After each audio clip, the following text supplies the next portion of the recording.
I'm Gregor Thompson, I'm a philosopher and a writer, and I know what the meaning of life is.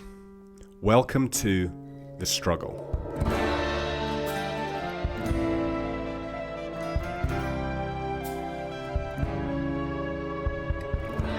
This episode is brought to you by The Struggle newsletter.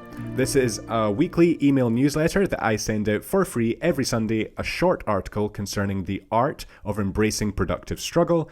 And I also send out tips, strategies, and recommendations such as movies, music, podcasts, books, and recipes to help along the way.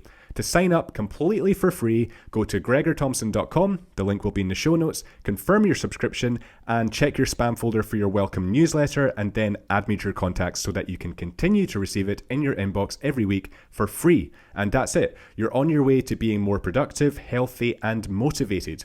Now, let's get on with the struggle. This is episode 22 of The Struggle with me, Gregor Thompson. And as I stand here beside the window of my flat in Edinburgh, sometimes or a lot of the time, the rain batters the window. Occasionally, the sun shines through it, and I'm reminded of the unpredictability of the world. One minute it's sweltering outside, and the people of Britain complain that it's too hot.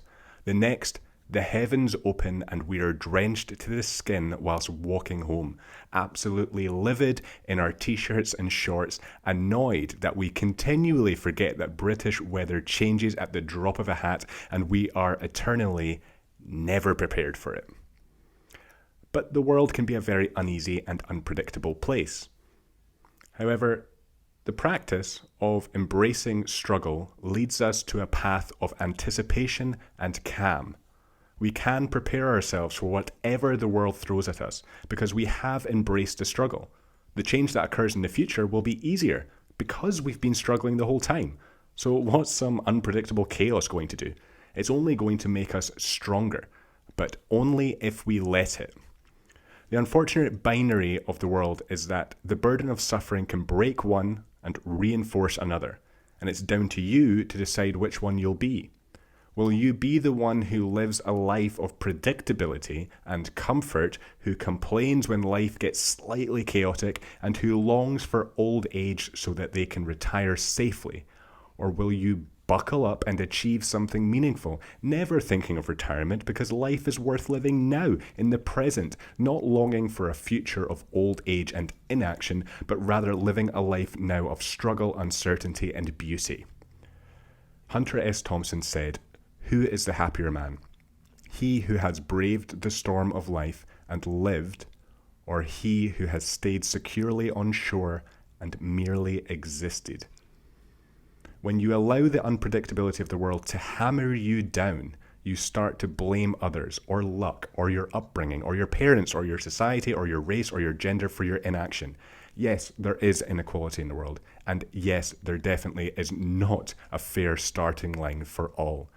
But if you blame that for everything, if you blame externalities and other people for your inadequacies, you leave yourself powerless. But when you embrace the struggle and work on yourself, you can say to the world, keep going. I am built for this.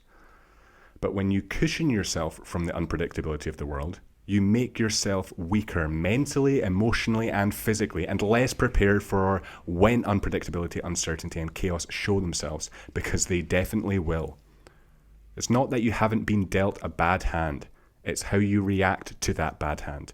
Those who constantly complain and blame stay stagnant, wishing for retirement, and it can be so very easy to be pulled into their world of regret, complaints, and cynicism, and become what you feared you'd become. An unfulfilled cynic.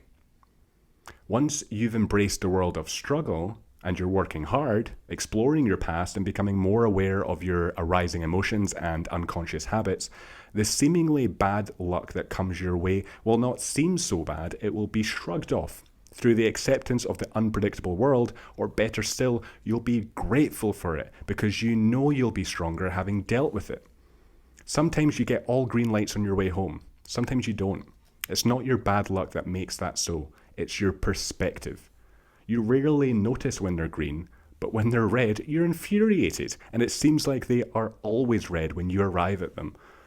When another wrongs you, instead of bitching behind their back, You should accept that you cannot predict the behavior of others, but you can change your reaction.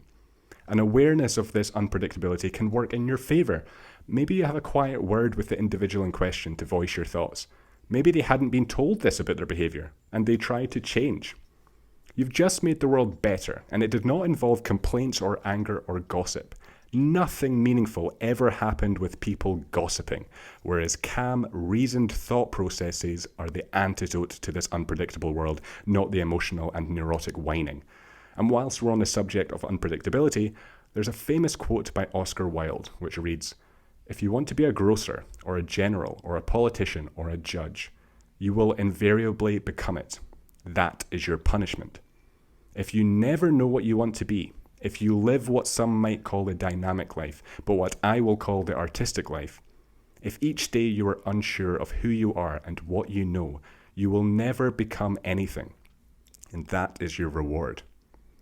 So you should become comfortable with not knowing what's next, because that's the beauty of life, not the burden of it. It's crucial to view the unpredictability of the world as a perk and not a burden, because you can use it to your advantage. And yet again, I've got another quote that springs to mind from Australian comedian Tim Minchin. "Most people I know who were sure of their career path at 20 are having midlife crises now. So experiment, better yourself in other arenas other than the one you're best in. Don't close doors. Leave some open. Have options. Love the unpredictability of this world and stop longing for retiring and live your life now." The answer lies in the struggle. So keep on struggling.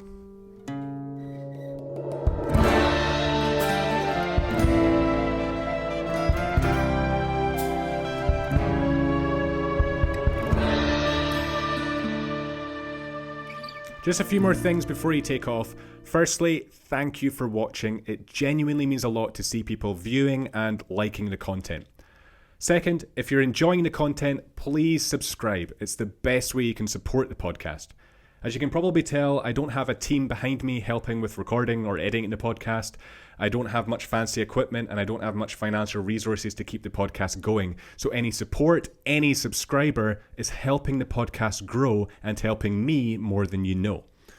You can stay up to date with everything I'm doing on social media. All of the links will be in the show notes. And you can also listen to the Struggle podcast on Spotify or Apple Podcasts.